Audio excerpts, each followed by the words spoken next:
Hi guys, welcome back to physics लड़की। मैं सिर्फ सुरभि खत्री और आज की इस वीडियो में हम डिस्कस कर रहे हैं one shot formula revision from chapter number 8 that is electromagnetic waves. तो स्टार्ट करते हैं।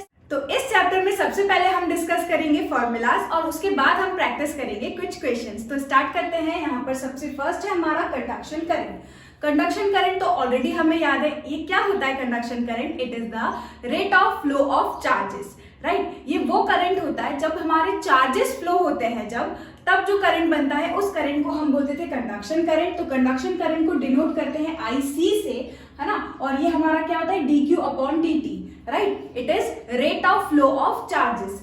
सेकेंड यहाँ पर है जो कि इस चैप्टर में हमारा नया था, जो कि है डिस्प्लेसमेंट करंट। डिस्प्लेसमेंट करंट को हम डिनोट करते हैं ID से, ठीक है। और ये डिस्प्लेसमेंट करंट होता क्या है? It is the current that is produced due to changing electric flux या फिर इलेक्ट्रिक फील्ड। जब हमारी इलेक्ट्रिक फील्ड बार बार चेंज होती है या फिर इलेक्ट्रिक फ्लक्स बार बार चेंज होता है, तब जो हमें करंट मिलता है उस करंट को हम बोल रहे हैं डिस्प्लेसमेंट करंट और इसको डिनोट करते हैं हम ID से।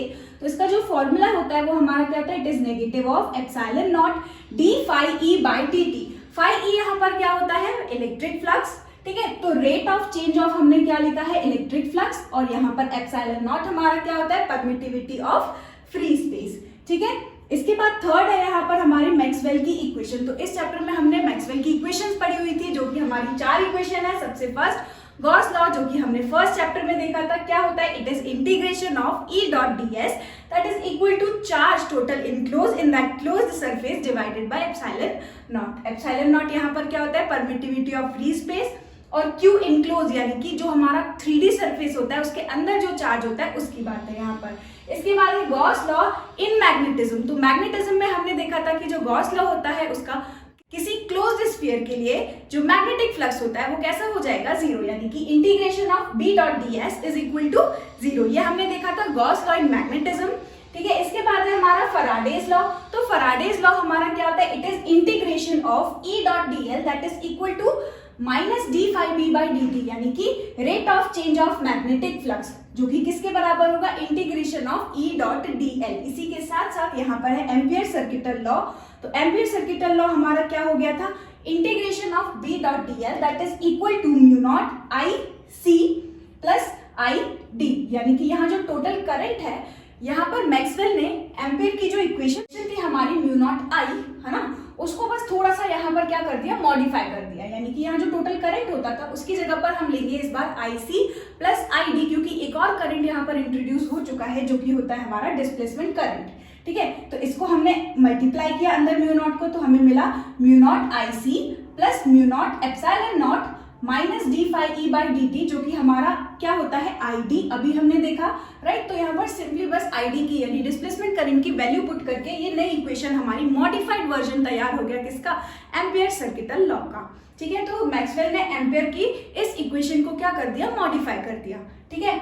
इसके बाद आते हैं हम हमारे मेन टॉपिक पे, जो कि है हमारा इलेक्ट्रोमैग्नेटिक वेव्स। तो इलेक्ट्रोमैग्नेटिक वेव्स होती क्या है? It is combination of mutually perpendicular electric and magnetic field. Electric field और मैग्नेटिक फील्ड एक दूसरे के कैसी होती है? म्यूचुअली परपेंडिकुलर, और इसके कॉम्बिनेशन से ही हमारी बनती है इलेक्ट्रोमैग्नेटिक वेव। अगर हम बात करें कि हमारी इलेक्ट्रोमैग्नेटिक वेव का सोर्स क्या है, तो इलेक्ट्रोमैग्नेटिक वेव्स बनती हैं ऑसिलेटरी चार्ज पार्टिकल से या फिर हम बोले एक्सेलरेटिंग चार्ज पार्टिकल से, ठीक है। अगर इसके प्रोडक्शन की हम बात करें या फिर हमारे सोर्स की बात करें, तो सोर्स ऑफ इलेक्ट्रोमैग्नेटिक वेव क्या होता था? एन एक्सेलरेटेड चार्ज पार्टिकल, ठीक है। इसके बाद है हमारा, अगर हम कैरेक्टरिस्टिक्स की बात करें तो हमारी इलेक्ट्रोमैग्नेटिक वेव ऐसी वेव होती है जिसको किसी भी मीडियम की जरूरत नहीं होती है, ठीक है। Electric field, varying electric field की वजह से मैग्नेटिक फील्ड प्रोड्यूस होती है, और वेरिंग मैग्नेटिक फील्ड की वजह से इलेक्ट्रिक फील्ड, यानी कि किसी भी मीडियम की जरूरत नहीं होती है यहाँ पर।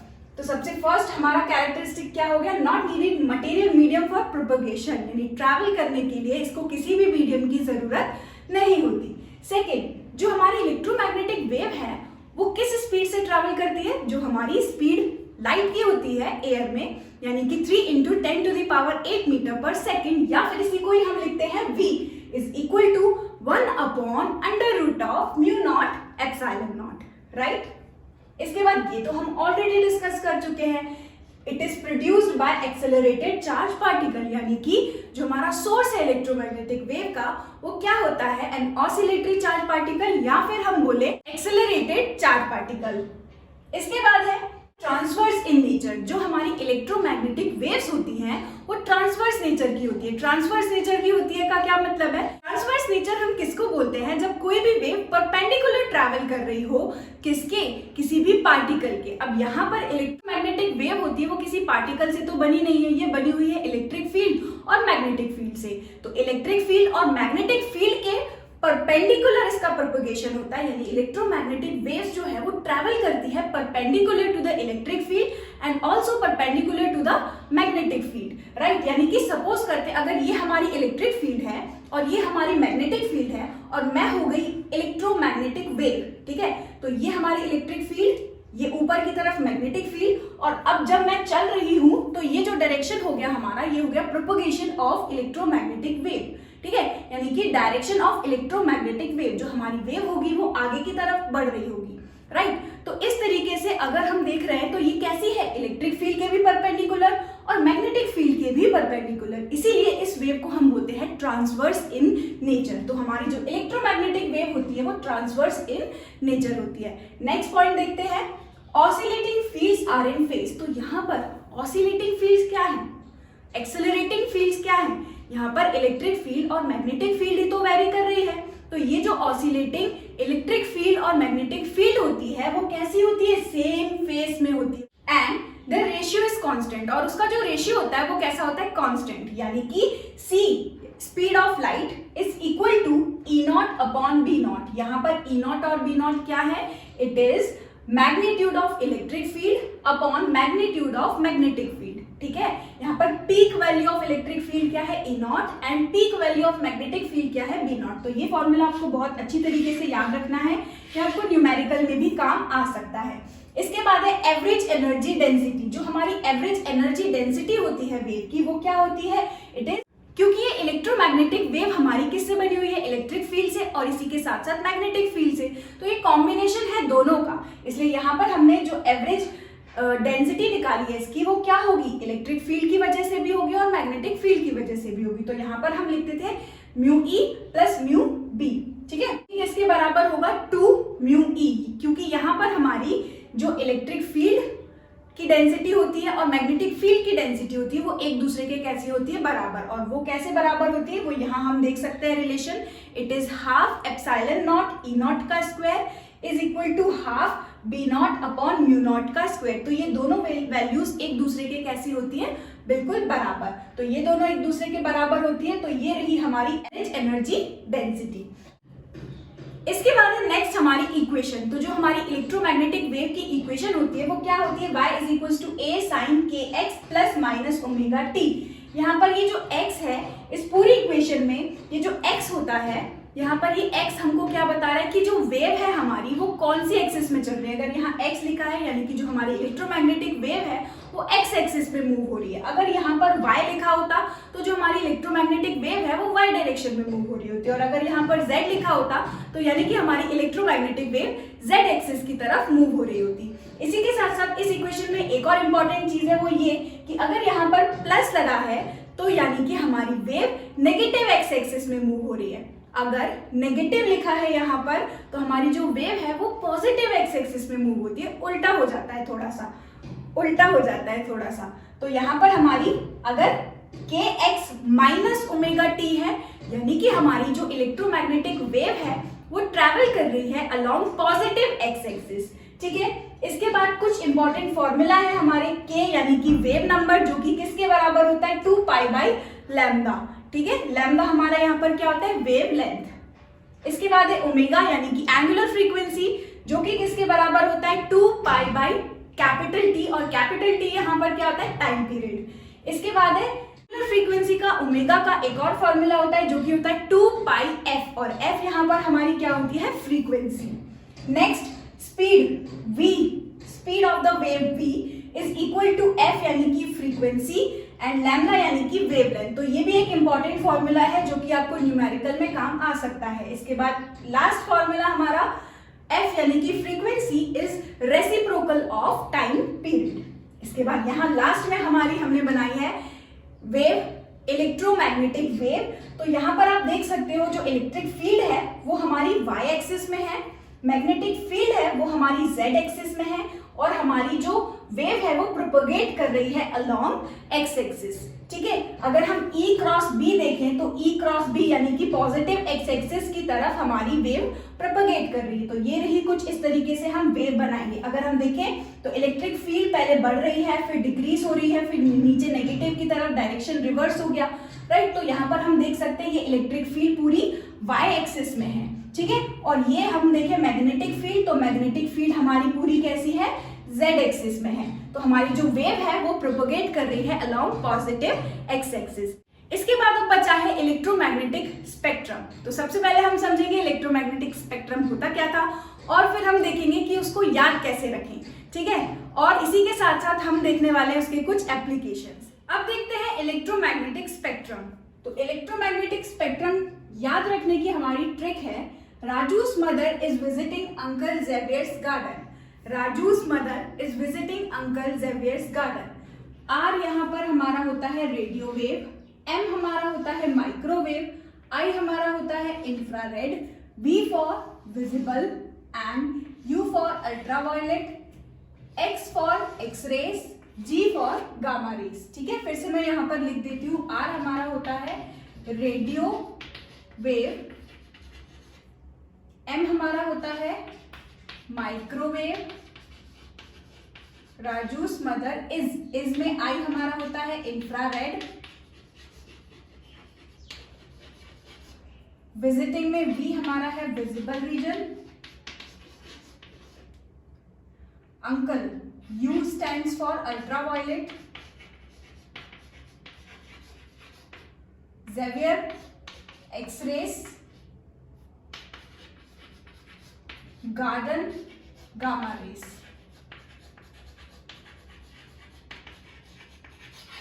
ठीक है, तो ये थी हमारी छोटी सी ट्रिक इस सीरीज को याद रखने की।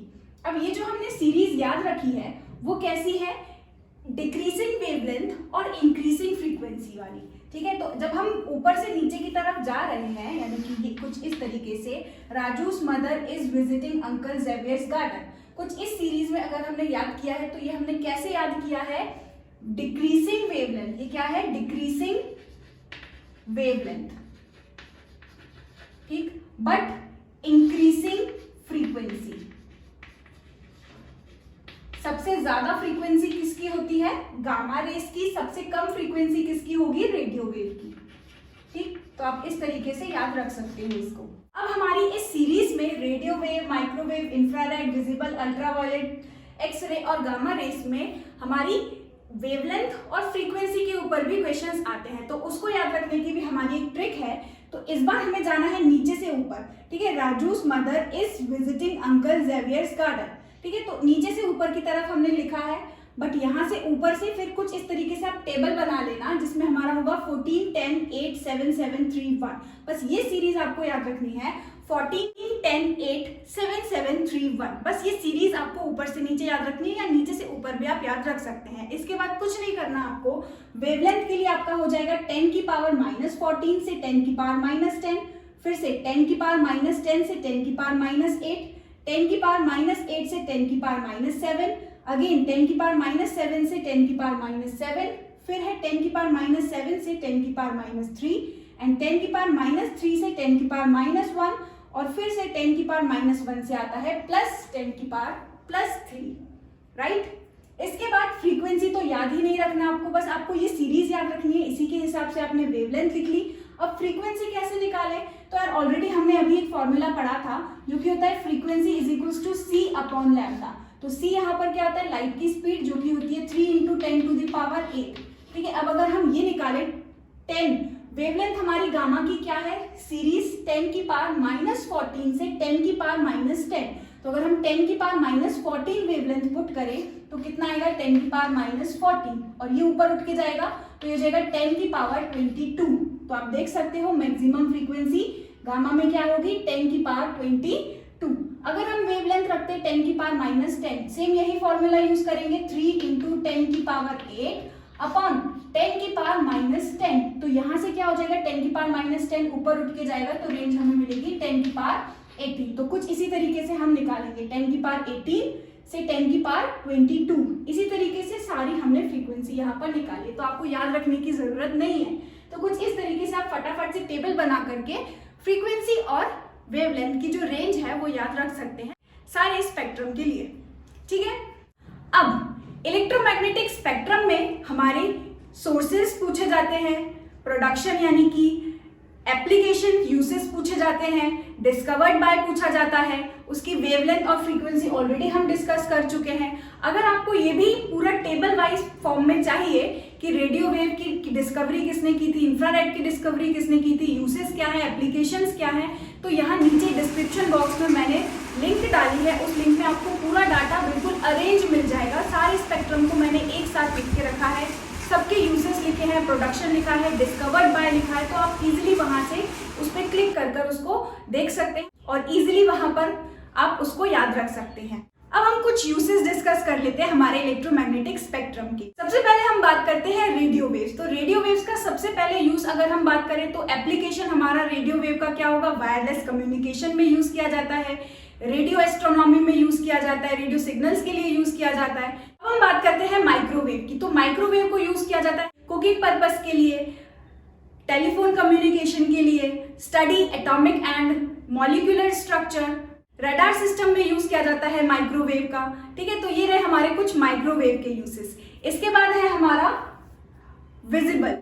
विजिबल तो हमारा हमें इंफॉर्मेशन देता है about the world and its surrounding, ठीक है। इसके बाद है हमारा यूवी रेज। तो यार यूवी रेज के तो बहुत सारे एप्लीकेशंस है, मैं आपको एक दो बता देती हूँ। यूवी रेज के एप्लीकेशन है for preserving food stuff, burglar alarm में यूज किया जाता है इसको, इन डिटेक्शन ऑफ फिंगरप्रिंट्स, ठीक है। इसके बाद आता है हमारा नेक्स्ट एक्स रेज। तो एक्स रेज को तो हम यूज करते हैं हमारे स्टडी ऑफ बोन्स फ्रैक्चर के लिए, ठीक है। और किसी मेटल में क्रैक्स वगैरह हैं या नहीं, उसमें भी हम एक्सरे का यूज करते हैं। एक्सरे को सर्जरी इंजीनियरिंग में यूज किया जाता है, एक्सरे को डिटेक्टिव डिपार्टमेंट्स में भी यूज किया जाता है, ठीक। इसके बाद है हमारा last gamma rays. Gamma rays को हॉस्पिटल्स में यूज किया जाता है और to produce nuclear reactor, for preserving food stuff and in the study of nucleus.